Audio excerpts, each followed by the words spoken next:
You're listening to What It's Like with Luce, a podcast highlighting ordinary people doing extraordinary things. I'm your host Lucy Norris, and on today's episode, I'm sitting down with pit lane reporter, TV presenter, and host of Red Bull's Inside Pass MotoGP vlog series. Growing up, motorbikes weren't always in this guest's future. It was a visit to the track to watch her brother compete in the Stock600 European Championships that changed everything. Helping out the team that day with her managerial and language skills led to a permanent position, and it was all engines go from there. Adapting to the new lifestyle of living racetrack to racetrack, she quickly fell in love and knew there was no turning back. From becoming the first ever female Moto2 team manager to working as Marc Marquez's press officer at the Honda factory team, a pit lane reporter for Eurosport, and most recently a Red Bull presenter, there's not much she hasn't encountered in the sport. Sharing all the behind scenes of her crazy ride so far, here's what it's like to be Vanessa Guerra. So, if we just dive straight into the conversation, how I like to get everything started is just to ask you a bit about what it was like growing up and what your initial interests were. So I know you grew up in Switzerland, is that right? Well, I was born there to Spanish parents, but I mainly grew up in Madrid, so in Spain. But I had a British American education, which is very unusual, let's say, for a Spaniard.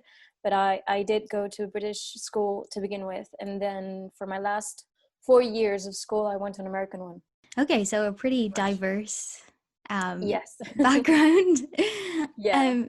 So where do motorbikes come into it, I guess, is the first question. Oh, so it was all thanks to my brother, and it's his fault. I blame him because he developed a passion for motorsports. He's still very passionate, but he became a rider. And when he was, he first of all started off with motocross. So I would end up going to the motocross tracks, and I would be all covered in mud. All my shoes would be covered in mud for the most part, and I would spend the weekends there with him. But that was it. It was never really my personal interest, because I went off to university to study business management, which is the degree that I have. And yeah, once I finished studying, my brother was he was competing in the European Championship, the Stock600 European Championship, and his team needed help. And he asked me if I could help them out, and that's how I started. It's so interesting to hear, I guess, from knowing a bit about your background, how you fell into it kind of randomly, kind of not, I suppose you had the family connection. But if we go back a step or two before you started working with your brother and his team, so you were in Paris, I believe, doing your master's, and you were about to go on to work with Chanel in an internship. So what was it about the opportunity that came up at the racetrack that made you swap gears with that, I suppose?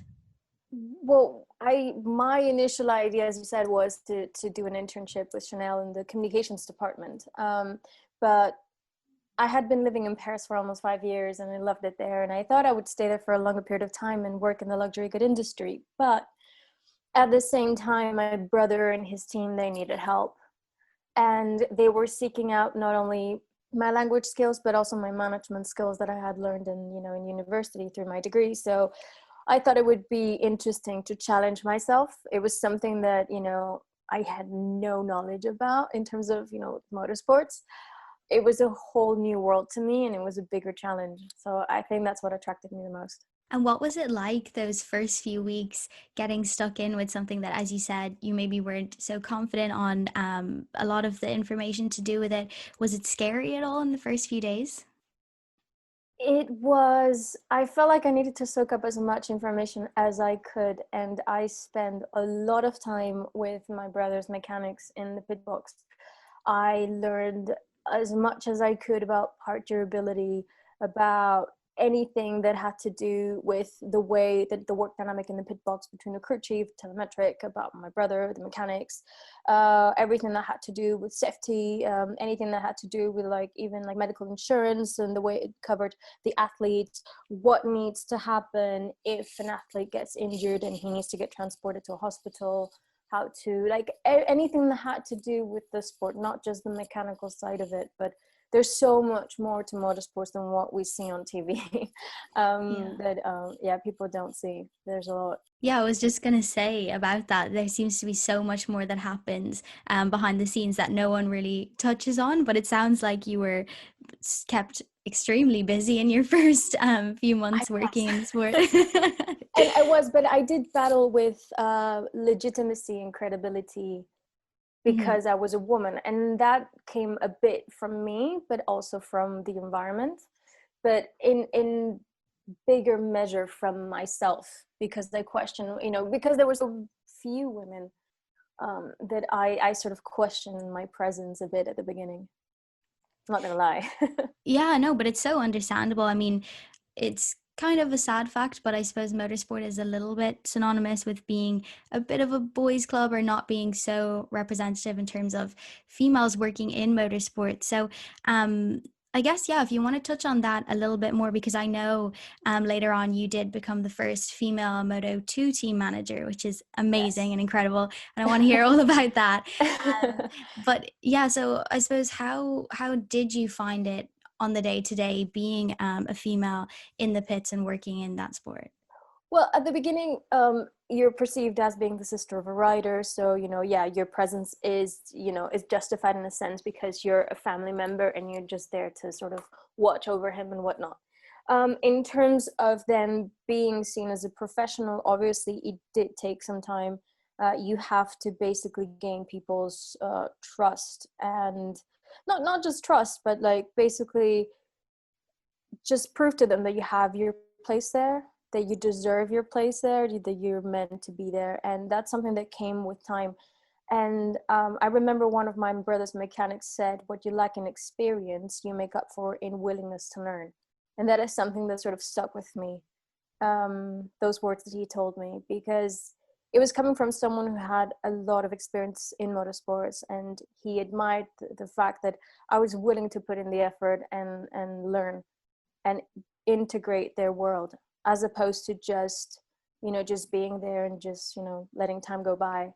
Do you feel that in terms of building that credibility, the fact that you were a sibling of one of the riders helped you or hindered you in earning people's respect as a professional? I think it allowed me a way in, if I'm honest.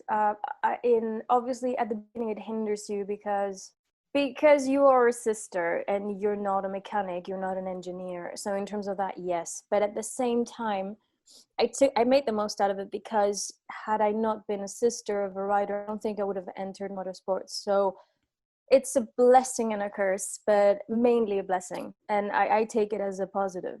So I guess then going back to your career, so you were made a permanent team member, and I guess you decided that this world was for you and you wanted to stick it out here. So can you tell me about how that shift came about, I suppose, in taking that step towards fully dedicating yourself to it rather than, just helping out at the beginning, and then what the beginning of the journey was like? So there's one thing that happens with motorsports that I think doesn't happen with many other professions or jobs or industries, shall I say, is that when you work in motorsports, it's a lifestyle choice. It's Mhm. not a 9 to 5 job, and it's something that you either are cut for. You need to be cut out for it or not. It's something that it's gonna change the way you live. I know it from the outside, everyone sort of tends to glamorize a bit the Yeah. lifestyle, but it is a very dedicated lifestyle that we all have, because we live season by season. What I mean by season is that the season for us begins, pre-season starts beginning of February and the season ends end of November. And then the only period of time in which you're not traveling is December, January. And that is something that most people don't think about when they come into this industry. So when I started seeing that by being there, my life was completely changing, and I was actually okay with it. Yeah. And I got more and more into racing. I got more into finding out ways of helping the team to develop, to evolve, to go to the next level from, you know, the European Stock 600 Championship to the World Supersport Championship and then to the Moto2, because we went with the same team through all of those 3 stages.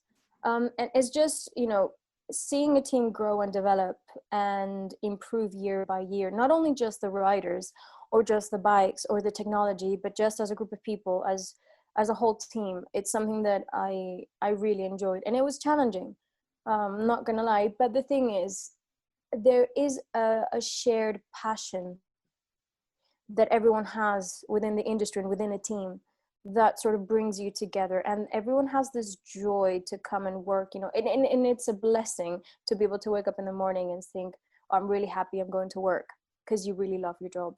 And that is truly something great that I'm very thankful, even, you know, nowadays, just to wake up and be like, okay, I might have a 5 a.m. flight, you know, to go to the other side of the world, but, you know, I'm happy to do so, because I know that when I get there, I'm gonna love what I do. And I think by the time I realized that I was okay with all of that, you know, that lifestyle, those choices, I thought, yeah, this is the life for me. Did you ever have any moments where maybe you did think, oh, I don't want to be doing this, or this lifestyle is a bit hectic? Because as you said, I feel like it's so glamorized from the outside, you know, people think, oh, you're pretty much just on holiday for the whole year, you know, watching some racing. So did you ever have any times? Go to exotic locations, but Yeah. that it's not truly the case. I mean, you do go to some pretty cool locations, and don't get me wrong, we do see very nice things. But at the same time, one of the hardest things I think was when, and I think people that have studied abroad can relate also to it. They don't necessarily have to work in motorsports, but when you travel so much, your friends, you know, they back home, they tend to carry on. The people that have more of a traditional job, line of work, they you know, they tend to, you know, meet up on the weekends and, you know, get together and do things. And, you know, the weekends is our, you know, our work week, so to speak. Yeah. So obviously that sort of clashes a bit with social life. So then the people in the industry become your immediate circle of friends. So that's what I mean by lifestyle. It is a real lifestyle choice. And sometimes it's hard for people that have not experienced, you know, going to the racetracks, to understand what, you know, what it means, because people don't really understand your lifestyle once you're home. Because when I get home on you know, Monday, for me it's like a Saturday, you know, but Yeah. everyone's at the office. So I'm free to meet up for coffee. Everyone's at the office. So that is one of the things that sort of like is a bit strange. And sometimes you think, is this the right lifestyle? I mean, should I be maybe like staying at home and maybe having a family? Like, those are questions that as a woman, you have to ask yourself, and you do ask yourself, especially when your girlfriends are, you know, are starting to get married or having babies. And it is something that as females, we do have to sort of ask ourselves. Yeah, for sure. But I suppose, as you said, it must be nice traveling in that team setting, at least, that you have like a family on the road. I can imagine it's a bit like that. To be fair, the other day I was speaking to my my vlog crew, and I said, well, I spend more time with you boys in the last weeks than I have with my family all year, to be fair, because in the last 18 weeks I've spent 14 with them. Oh, wow. Breakfast, lunch, and dinner. You guys must know So, each other pretty well. yes. So when you say a family on the road, it is literally a family on the road, because we spend a lot of time together. Yeah. Yeah, that's incredible. And so, you know, you'd fully integrated yourself into the lifestyle. You were Mm-hmm. on a bit of a roll with the whole thing. And then you stepped up to become the first female Moto2 team manager, as we mentioned before. So can you tell me what that was like, and what that whirlwind led for you? That was when I got asked to co-manage the team at the time.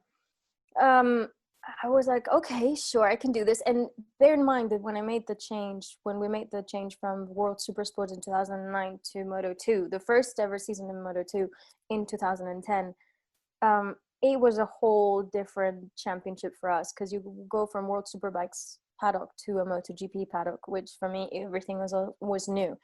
So it was a huge change. I mean, World Superbikes was a great like stepping stone and a learning platform.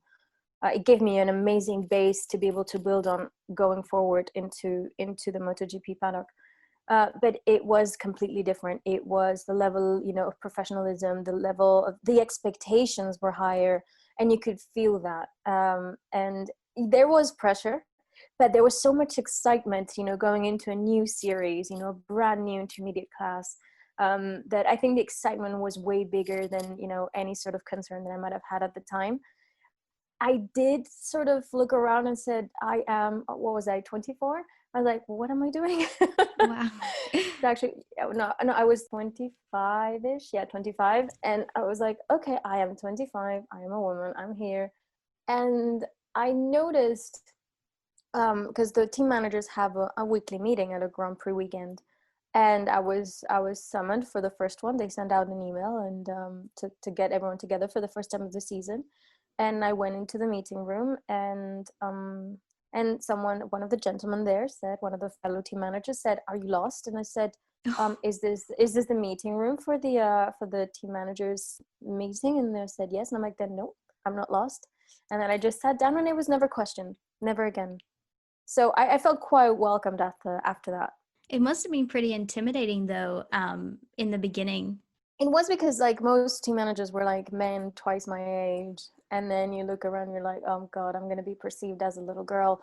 And at the beginning, I think they found me amusing, just not me, but the situation. But then it was a matter of just, you know, doing the job, keeping your head down, and just, you know, doing the job, and asking if I needed to, you know, to learn, and you know, if there was any questions, then I would feel free to ask. And the one thing, right, that it's the fear to sound stupid Yeah. that prevents people from developing. Not everyone has holds all the knowledge, and everyone has their first day, and no one can hold that against you. And that's what I was thinking back then. I was like, everyone has their first day, and you know, me having the responsibility, I'm gonna make mistakes, and I knew that was gonna be the case. But it's what you do after you make them that defines you. And so I suppose what's interesting to me then is your shift from being a bit more on the managerial side, or that admin isn't the right word, but I guess the technical side of the whole thing, to then moving into press. So why did you take that decision, and what was the shift like? So it's an interesting story because my brother retired end of 2010. So he decided to retire, and the team retired too. And I was out of a job for a bit, and I went to the first European round, not thinking. I went back to, you know, to an office job back in Madrid Mm-hmm. in my family business, and I was missing racing a lot. And when the first European round came around in Jerez in 2011, I went there just to see everyone and to say hi. And it was great to see everyone, and I realized how much I missed racing. And I came back from that weekend, and, you know, thinking, okay, I do miss racing. I feel like it's a very big part of my life. I didn't feel I was done yet with the industry. And then I went again for the Catalonia round in June that same year. And 5 minutes into arriving, I still had my hand luggage like in my hand, because I just walked into the paddock. And a girl friend of mine, she was the press officer for Forward Racing. She saw me and she's like, "Oh my God, are you here for the entire week?" And I'm like, "Yes, why?" She's like, "Can you help me?" And I'm like, "Sure." She's like, "Follow me." And I went into an office, and I was asked to help out for the weekend as a freelancer. But I did a bit of everything. Help out, coordinate events with sponsors, and help out a bit with the press release. And then at the end of the weekend, they said, "Listen, could you come help us out, you know, at a few races this year?" And I'm like, "Sure." It was a way for me to, you know, still keep my office job, but at the same time, in the weekends, you know, be still in touch with racing. And then at the end of that season, she was moving up to being the press officer for a MotoGP team. And that team offered me a permanent position as a press officer. And yeah, that's how I went from management to communications. Yeah, that's a really cool story. I love how a lot of your story, you seem to have a really good knack for being in the right place at the right time. I love it. Yeah, you know what? It is true that Lady Luck needs to be on your side, but you also need to be ready for when she comes around. That's Yeah, the thing. yeah. That's the key thing, because I don't want people to think, oh yeah, she just got lucky. No, you get lucky, and you get one foot in the door, but then you need to walk the walk. Yeah, for sure. And I feel like you've proved that time and time again. Every time you've been given an opportunity, you've pretty much blown it out of the water and immediately been snatched up by the next That's very level. kind of you to say that. No, you have like from Wasn't sure. I wasn't always sure I was gonna make it. but you had that, you must have had that faith somewhere to just keep pushing forward, which or maybe it's just tenacity, or a really I'm very strong work stubborn. ethic. I'm very stubborn. I'm someone who's very, very determined and very stubborn. And if I don't know, I will learn. And to the best of my ability. And yeah, I won't take no for an answer right away. Well, that's a really good quality to have, though. And then, so is the team that you worked for when you got that opportunity to become a permanent press officer, is that for Repsol Honda? Is that when you worked there? No, that was for Forward Racing. That was Okay. a privately owned Moto2 and MotoGP team. And it was the following year in 2014 when no, that's not true. 2 years after, because I worked for Forward Racing 2012 and 2013. And end of 2013, I was approached by Honda. But interestingly enough, I had set my, because there's hierarchies within obviously the teams in the championship. Obviously, you have the factory, which is the top level. Then you have the satellite, which are let's say the junior teams, where they groom the talent, the young talent, to get to the factory teams. But then you have the privately owned teams that also can groom new talent, but also have not as large a budget as satellites or factory teams. So obviously, as being working for a private team, I just wanted to raise, at least in the terms of their communication, I wanted to raise the standard to the level of the factories. So without the factory teams knowing it, I wanted to issue my press release before they did. It was a race within a race, but they didn't know about it. It was just me because I was competitive. And I think someone must have noticed, and I got approached by Repsol Honda, and I was poached. And what was that like, moving from working in that private environment to working in the factory environment? Was it a big shift, or did they kind of operate the same? It was a completely different way of working because Honda, I mean HRC, Honda Racing Corporation, is a Japanese company, which have their own sort of way of doing things, culturally speaking. And it was I had to adapt to their way of doing things, and it was completely different going from working for Italians to Japanese. It's completely different. So you became the press officer at Honda.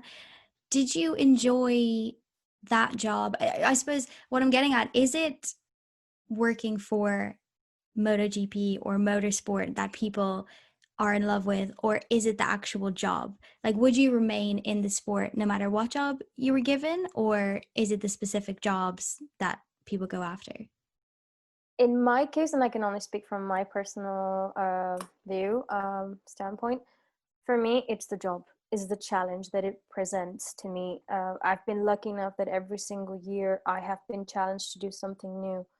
Whether it was, going to Stock 600, to World Supersport, to, the first season of Moto2, to then becoming a press officer, to then working for a factory team, then working for French TV national television, in pit lane, to then now working, on online media for Red Bull TV. Every single season has been a challenge, and that's why I've loved it. Obviously, the fact that I can share my passion for motorsports in different ways has been let's say, the common factor of it all. But I think it's more, for me, it's about the challenge and the fact that I can challenge myself within the same industry. It's what makes me super happy today. Yeah. And so then you were the press officer, but then you turned into the press. That must have been pretty interesting. But also, do you feel that having that it was maybe the best way you could possibly go because you were working super close with the riders? So I guess you knew their personality, you knew what was gonna make them angry if you asked them, what they weren't gonna be comfortable with. Do you think that helped you a lot in terms of carving out your career then as a pit lane reporter as opposed to a press officer? I think what helped me was that I was an insider, meaning that I had been a team member. I knew the team dynamics. I knew what it takes for a team to get to where they're at in terms of victories, in terms of success. Um, and I know when I need to give people time to breathe, when I can go and ask the question just by the look of people's eyes. And, I would know whether I could approach or not. And having that knowledge and having that respect for the team dynamic gave me more credibility as a journalist to them, because they knew that I was going to respect the sport and I was not going to go there and approach them to get a headline quote, which is, I think, what most teams and athletes sort of fear in a way, is that you're going to go there just to try to make them say something that is then going to get used and published. Yeah, and in terms of that, I knew that I had respect for the sport. Yeah, definitely. I'm sure it was maybe a bit of a sigh of relief for them when they saw you coming towards them to ask them questions, so they knew they were in good Actually, hands. Marc Marquez laughed Oh, because I had been his press officer, you know, and yeah. when I encountered him at the park for the first time in Jerez in 2015, he saw me. It was the end of qualifying, I believe, and he saw me and he started laughing. I'm like, and obviously this was off camera. And he Yeah. was like, we're about to go live. And he starts laughing. I'm like, Mark, please don't laugh. He's like, how can I not laugh? Like 3 months ago, you were my press officer, or 4 months ago, and now you're interviewing me with a camera and a microphone. And I was like, please be serious. We're about to go live. And then obviously he was very professional and no one could tell. But, you know, you were talking about the sigh of relief. In his case, he was just laughing because it was funny to him that I was now on the other side. Yeah, that must have been pretty weird in the beginning. But yeah, Why did you want to, I guess, hop over the fence and become one of the reporters? Did that happen by chance, or did it start to become an ambition once you'd experienced a bit of the press? again, it happened by chance. It was not an ambition. I was told that Honda was going to go back to having one only press officer instead of two. So they were not going to renew the contract. And I was out of a job, completely out of a job. And I was in talks with Suzuki, who was going to make their comeback in the 2015 season. So I was in talks with them to become a press officer with them.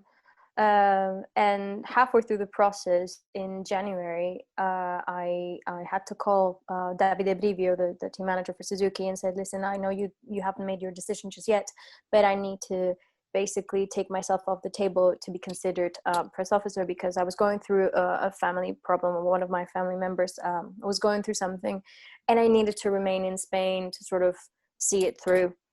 So I wasn't going to be able to commit to a full season, so I decided not to go ahead with applying for the job. And my family member, he had his surgery because he had something that could have made him remain the rest of his life in a wheelchair, but luckily that was not the case. He was fine.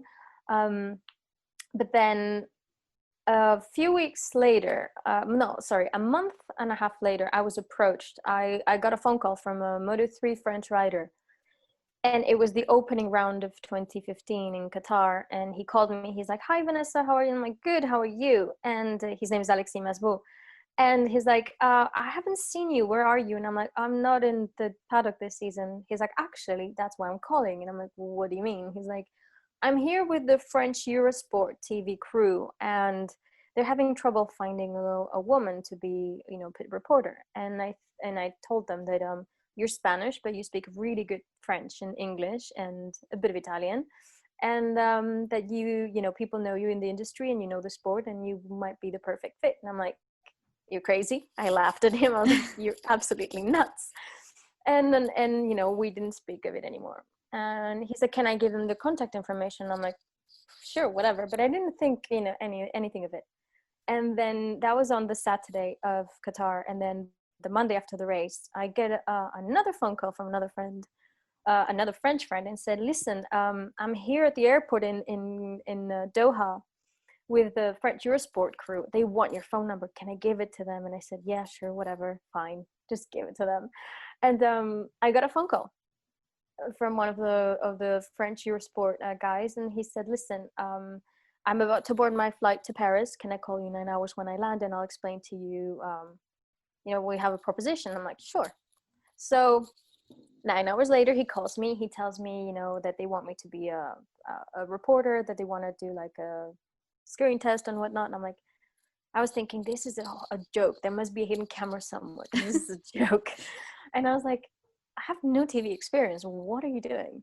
And he's like, and he told me, it's going to be harder for us to teach a brand new, like, graduated journalist from uni everything about the sport and how to, the paddock works, than to take you and teach you the technical side of TV.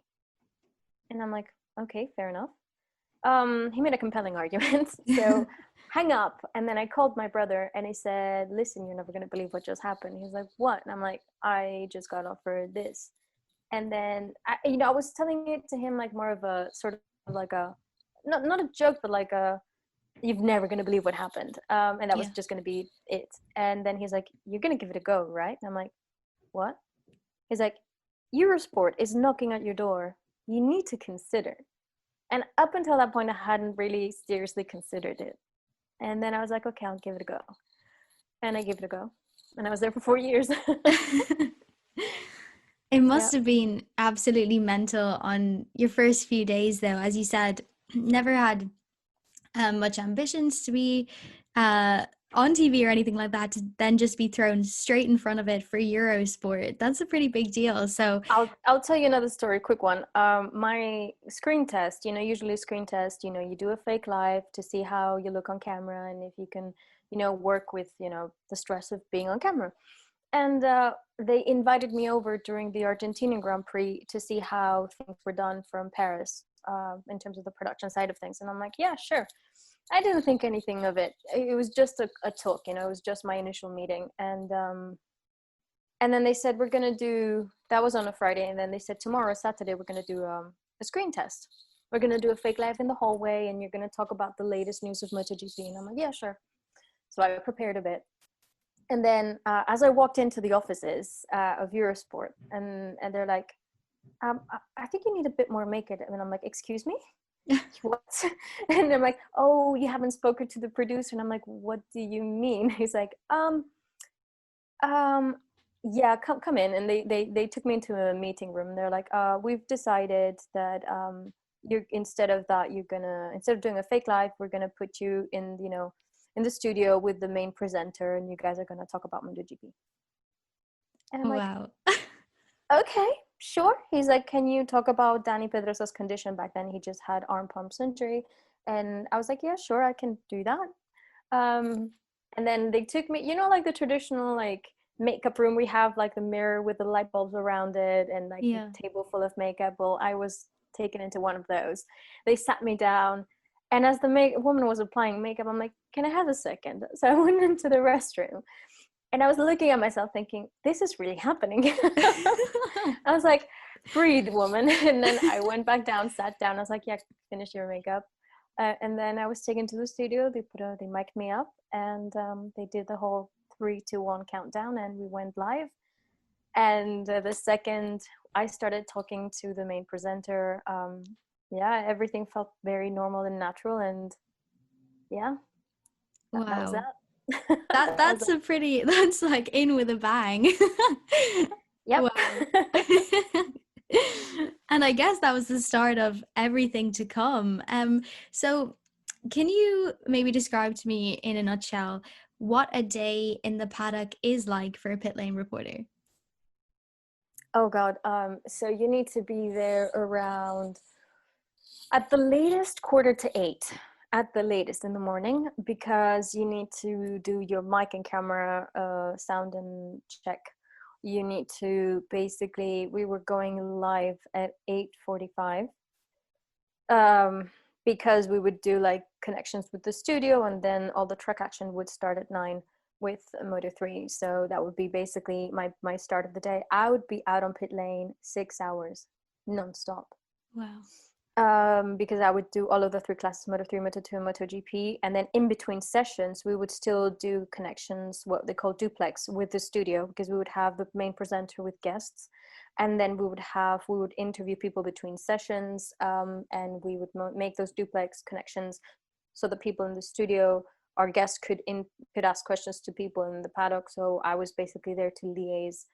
And then at the end of the day, once all the track action was done, we would do media scrums, which is the opportunity that is available to TV broadcasters to ask 2 questions to riders at the end of the day to see how, the day has gone for them. And then after that, we would have production meetings or additional filming for, videos that would be shown throughout the weekend between sessions. So that's a day. That sounds like a long day. Oh, it is. But I'm sure it's a lot of fun as well. But yeah, it's interesting that you cover all the 3 classes as well. Yeah, I had to know everything about 84 athletes.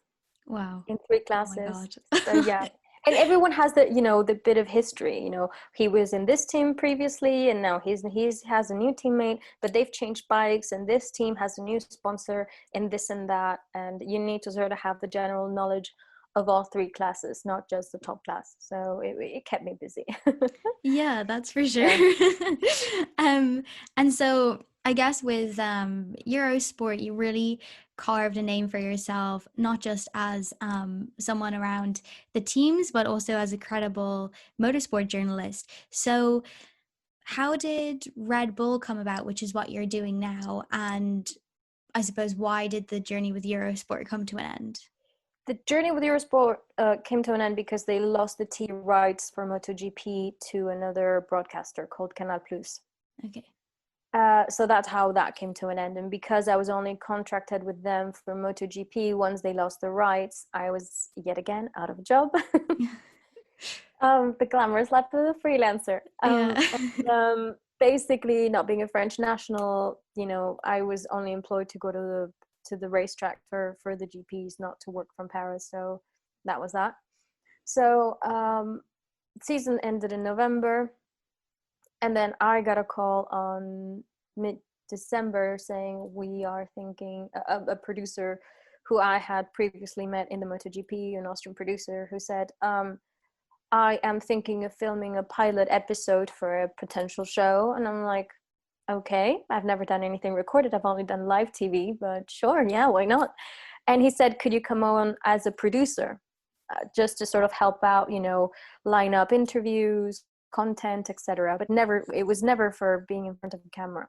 It was more for my knowledge than my presenting skills. And I was like, sure. And then we filmed the episode, but I ended up having to do 4 minutes out of the 20 minutes of the episode, co-hosting. And that pilot fell through. It never materialized. But I knew the Red Bull was interested in doing a show. So that was like, okay, I'm going to pursue this. And then I contacted a friend who's a Red Bull athlete and said, listen, I need a way in. I need an email. I know they want to do something, but I need a way in. And he sent me an email address, and I sent basically my CV and listed why I would be a good choice for the job. I didn't know what exactly they were planning on doing, but I was like, I'm an insider. I've been here for many years. I know the teams. I know the sport. I'm here. And 2-3 days later, I got an email back saying, hi, yes, I remember you from the pilot episode. We are going to do something. Let me put you in touch with the 2 gentlemen that are going to be managing that project. And that's how it all started. That's so cool. I mean, I love Red Bull as a company in general. I think it must be really fun to work there. They just portray quite a fun, exciting atmosphere. Is it really like that to work there, or what's it like? Because Red Bull, has it's linked to many extreme sports, and even a lot more now in the last few years in motorsports.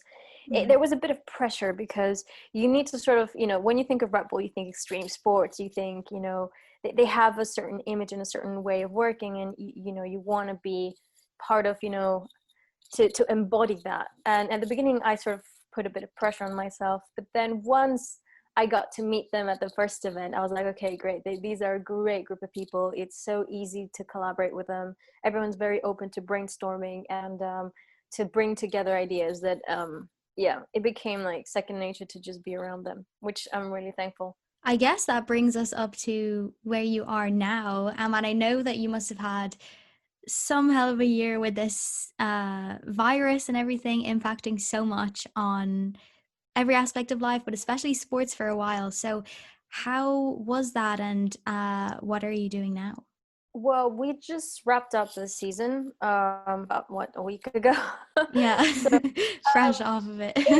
it's been a very intense, well, for me personally, because it was we had a lot of expectations for season 2 of what I'm currently doing, which is Inside Pass, which is an online vlog on YouTube for Red Bull about MotoGP and what happens behind the scenes, and we try to sort of bring forward the riders' personalities, to see them more off the bike than Yeah. on the bike, and talk about anything but the bikes.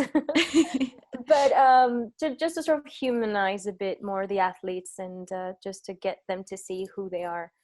And obviously after a first initial season, you want to build up on that and expand. But the thing is, obviously, as you just said, with the COVID-19 and the way it has affected, obviously there was a lot of restrictions. So we need to get, at the very beginning, because we didn't have any access to the paddock, we needed to be creative and to still deliver content, and still be in touch with the paddock, but without being there, Yeah. which was a struggle. But we found a way of doing it, and it was a struggle. And then we then got the possibility to re-enter the paddock in mid-August for the first Austrian Grand Prix.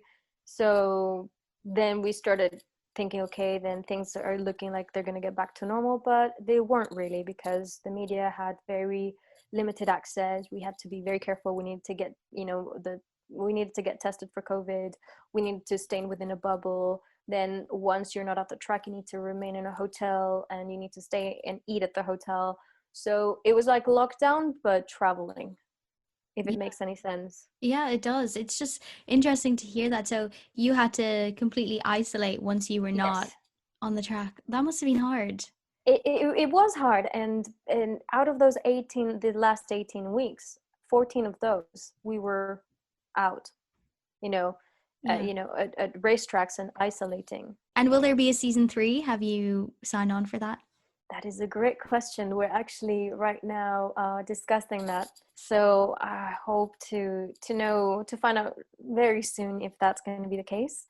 Hopefully, fingers crossed that will be the case, because I really enjoy it, and have a few ideas to sort of take it, to the next level with the team. And hoping that we can all go back to, as you said, a new kind of new normal, not just what we have this season, but because everyone now knows what it's going to take in terms of safety restrictions, that we might be able to do something, a bit better than this Yeah, year. of course. I think this year, I mean, there's no saying that COVID is going to completely disappear in 2021 as much as we'd like it to, but I feel like now they have a better understanding of how to live life alongside it, not shut down every time it happens or a new wave happens, hopefully anyway.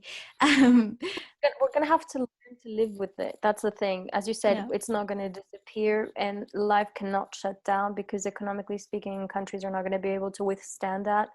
People not being able to go to work is it's not viable, because family, people need to feed their families, and just remaining indoors is not going to cut it.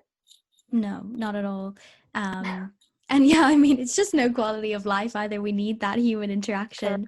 Um, And we've but missed the fans so much this season. Like, I yeah, cannot of stress course. how much we've missed not having not being able to share live with people the passion, and you see riders take their wins, their first ever wins in the MotoGP class, and not being able to feel the warmth of the fans and everyone vibrate and cheer them on. It was, yeah, I mean, we understand why that was not the case, but it was still a shame.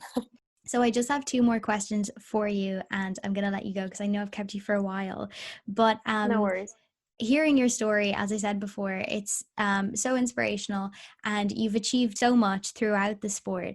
So I'd be interested to know if you did have an idea or a definition of what the word success means to you. Oof. What success means is waking up every morning looking forward to what you wanted to do, and the fact that what you love to do actually pays the bills. Yeah. if it makes any sense. One.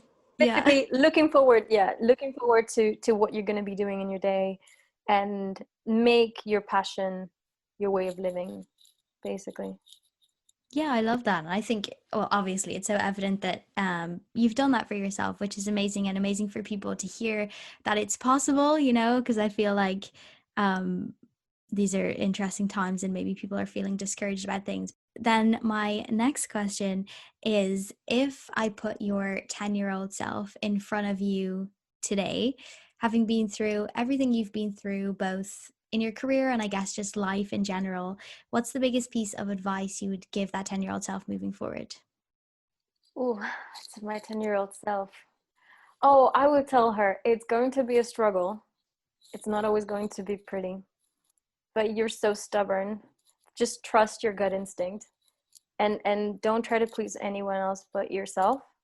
Because if you don't please yourself and you're looking forward to pleasing people around you, you're going to lose sight of what's good for you. And I think that's something that I would have loved to know. And one more thing, it's okay to not know what you're going to do. Yeah, it's I like okay. That one. because and that this is something that I've had the chance to be able to go back to my school for career day and sort of give talks to students. When I was 16, I did not know what I wanted to do with my life yet. I was unsure. And I don't know in any other country, but in Spain, by the age of 18 or 16, you kind of need to know, because you need to sort of start focusing your studies in one direction or the other to be able to go to uni and do specific studies. Yeah. I didn't know, and that's why I went into the American system, so that I would have a wider range to choose from, and not at 18 already, decide, oh, I want to be a doctor, I want to be a lawyer. No, I don't know. And it's okay to not know. And that's something that I think schools don't stress enough, is that because you have that anxiety when you're a teenager of figuring things out. You need to know. You feel this need that you need to know. You need to decide then and there what your life's going to be like in terms of your studies, because that's going to define everything. That's not the case. It's okay to not know. Yeah, I think that's so important to remember as well, because I mean, when you think about it, at 16 you have to make this life-changing decision that how are you supposed to know without having even tried things? I always found that part difficult, but I just love what you've done for the sport as well, and for women in the sport too. So thank you for that. And yeah, it's been really nice chatting to you, and I really appreciate it. Well, thank you for reaching out, and I love what you do, by the way. So congratulations to you, because shining a light on some stories, and that may be motivating people to follow their own path. I think that's great. Thank you so much for listening, and as always, please rate, share, and leave a comment if you like what you hear. And don't forget to follow @WhatIt'sLikePod on Instagram and Facebook. To find out more about Vanessa and her career, visit the links provided in the show notes. I'll be back next week with more inspiring stories, but for now, this has been What It's Like with Luz.